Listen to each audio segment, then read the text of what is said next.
sailor? What shall we do with the drunken sailor? What shall we do with the drunken sailor early in the morning? Last week we had a large nor'easter storm blow through, and there were wind gusts that registered in excess of 72 knots, hurricane force, and there was a little bit of damage along the coast here. The usual power outages, few trees knocked down, and a little bit of other damage, but otherwise not that terrible. However, the new donor boat that I had purchased a few weeks ago and I featured in one of my videos, it's the Olympic 23. I had it all covered with a big tarp, and I'll show you a couple of pictures shortly here. I had covered it with a big tarp, and the wind took that tarp and it grabbed the mainsail. The mainsail was running across the top of the boat, knocked over the pedestal that was holding it in place, and the mast swung over to one side, came crashing down.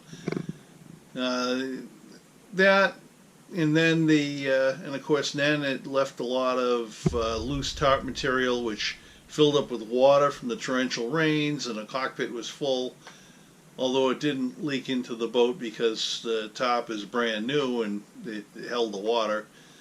But I had to go out and chip through ice, get to the water, bail it out, take the top off, and I was very worried that the mast was probably bent or otherwise damaged some other way.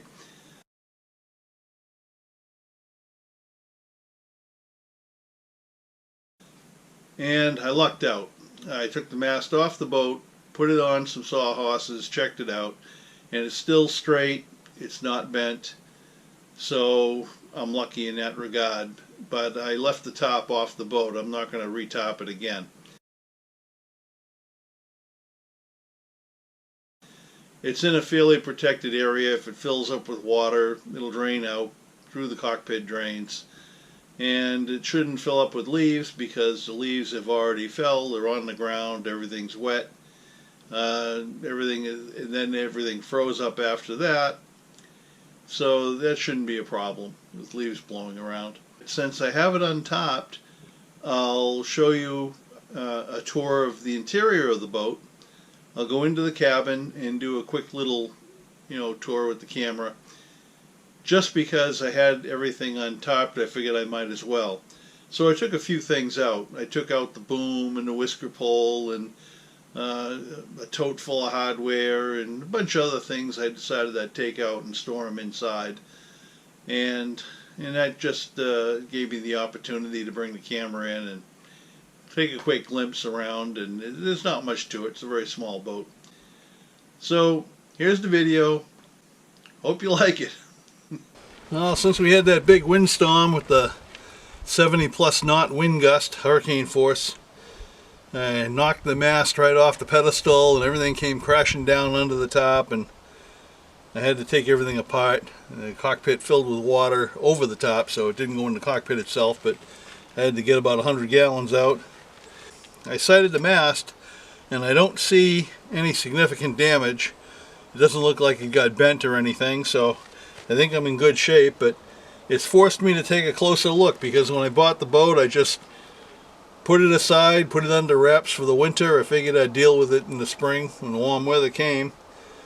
But we've had a couple of mild days and I have to deal with the high windstorm damage, and so I'm taking a closer look now when I see this on the mast, and I'm wondering what the hell this is. It's metal. It's just rough cut. And so I wonder if I'll find damage under the mast here. Let me take this apart and take a look. I mean, this is not something you would find on a mast. I have no idea what it is or why it was put there. So maybe it was a half-assed repair that somebody did. So far what I've seen of standing rigging isn't bad. Oh, I see. Okay. This is where you'd insert the bolt rope into the mast, and they just covered it over with this piece of crap, little piece of metal. Actually, that's not metal. I thought it was. This is a piece of PVC pipe, but there shouldn't be any need for this. So there are other ways to deal with that. So I'm going to leave this off. At least the mast is not damaged there, and I was worried about that. Well, since I was forced to remove the cover and take things apart, I decided that I'd give you an impromptu quick tour inside the boat, because that never happened. So let me get up the ladder here and in the cockpit. We'll take a look. As you can see, I pulled out a bunch of stuff that was inside, and yeah, the boom and the whisker pole that came with it. Let's see. Yeah, that tote is filled with all kinds of sails, and one of the mainsails is already wrapped up inside this sail cover. The cushions aren't in place, of course. They're just willy-nilly all over the place. Let me get down below here.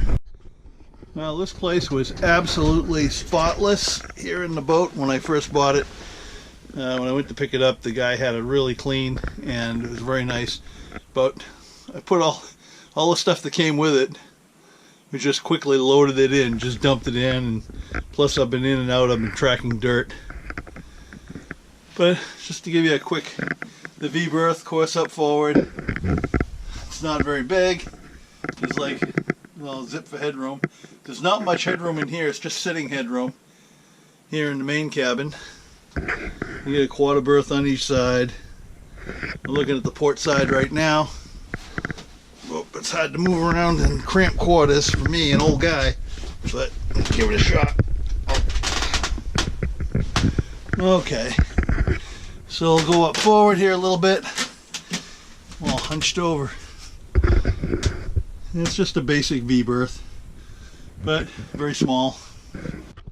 Okay, here's the starboard side, and just another quarter berth. And yeah, this is where the switch panel is. It's just hanging out. So this is it. It's pretty basic. It's just a very small boat. The liners were taken down. This headliner is sagging because not all the screws are in it. The previous owner took it all down and he cleaned them up. And he scrubbed and cleaned everything inside the boat, and he started putting them back up, but he didn't complete it yet. There's some trim that goes around here on the hatch anyway. But he gave all that to me. I have it here. So if I decide to sell this boat, it doesn't look like it will need a whole lot of work, but it will need some. Okay, let me get out of here. There's not much to it. There's, you know, it's a very small boat, so there's no galley or anything of that nature. Cockpit is very large, although when it goes back to the stern, the beam narrows down to about 4 feet or so.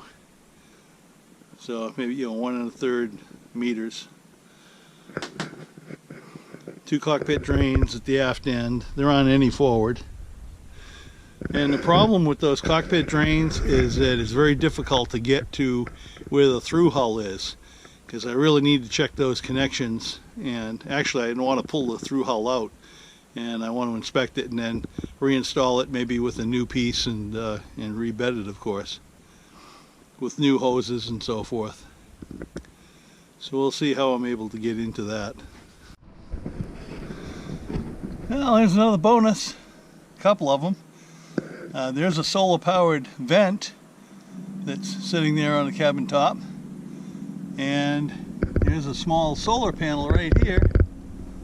You got the vent just forward of that, and then yeah, I got this solar panel. It's not very big, but it's probably good for keeping a smartphone charged up. That's all I have for this week, folks. Although on my Down East Thunder Creations channel, I did post a video on Susan's bin shelf, which is a critical piece of furniture or equipment, however you want to look at it, for her office, where she puts together her bird and critter felt pattern kits that she sells through her blog. And I'll have some information on that, the links and whatever, in the video description below. But I'll just, well, I'll take a quick glimpse right here. Just, I'll show a picture of it.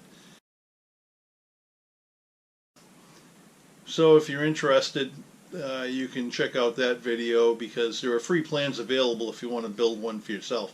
And last week on Down East Thunder Creations, I also posted a video on a motorized turntable. It's a great tool in the shop if you're doing any spray painting to get full coverage of the object you want to paint. And it's also a good vendor display if you want to put some kind of display, an arrangement of things you want to sell, and have it rotate around for people to see. It attracts attention at a fair if you have a booth. And this one was built for displaying these little tabletop Christmas trees for a Christmas tree festival. That's what I had built it for. And the very first video I ever posted on YouTube on the Down East Thunder Creations channel a few years ago was a motorized turntable, except it was only it was a very short video, only about a minute or so, and it just showed the finished motorized turntable turning around. This time I actually showed the complete build along with free plans. So I'll put a couple of links to that in the video description below as well if anybody's interested. Thanks for watching. What shall we do with the drunken sailor? What shall we do with the drunken sailor? What shall we do with the drunken sailor?